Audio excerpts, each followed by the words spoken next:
waxaa runtii caawa oo jimco ah gubtay suuqii Xamarweyne maqribtii markii la dukada kadib waxaan aad iyo aad runtii suuqa Xamarweyne oo joogtayeen inuu isku saaran yahay xaaladiisana Ilaahay ogaa dadaal la sameeyay iyo gurmadkii dawladda hoose gaadiidkii iyo dibdimiskii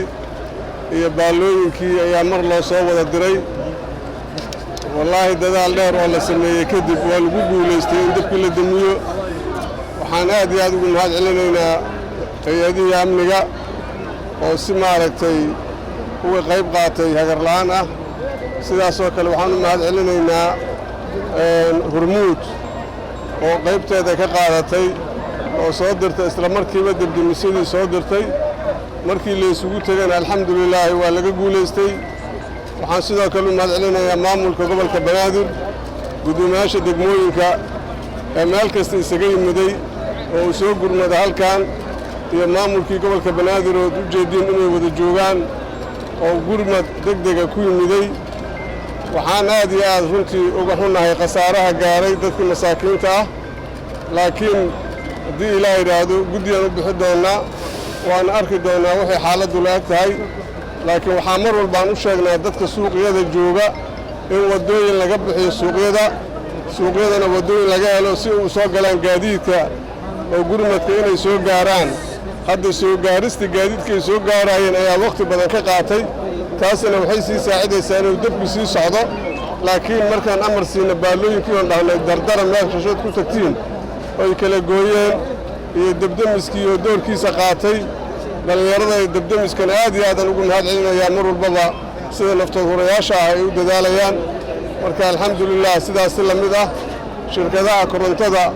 waxaan rabnaa inay dib isugu laabtaan waana la xisaabtami doonaa hadda kadib khasaarooyinka dabka ka yimaadana waa laga maarmaan inay doorkooda ka qaataan shirkadaha oo maadaama maaragtay sidaas la mid ah Daymile ayaa iyaduna markay halkan intuu dabka ka socday halkan la isugu yimiday ayaa iyaduna dab ka kacay guriga afaraaydo la maraayo ayaa iyaduna dabdamis loo diray Hormuud ceelasha ayaa laga soo diray waxaan dhahnaa laga gaarsiiyo waa laga gaarsiiyay baalana waa loo diray oo qolihii maaragtay degmada Daymile ayaa asaguna baala soo diray xoogga la isugu geeyay iyaduna guriga afaraaydo maraayo hadaa ilaa ka waa la damiyay shaqadina weli waa socotaa marka ala kulli xaal masaa'ibtay ka mid tahay waxaan la ka baryaynaa in Ilaahay ummadda uu ka badbaadiyo wixii maaragtay hawl aan waajib la wada guto waaye cidna loogu danayay waajib aan gudana waaye marka waa ku mahadsanyihiin la kulligood inta ka qayb qaadatay hay'adaha amniga si gaar ah ayaan ugu mahad celinaynaa doorka ay ka qaateen iyo shirkadda Hormuud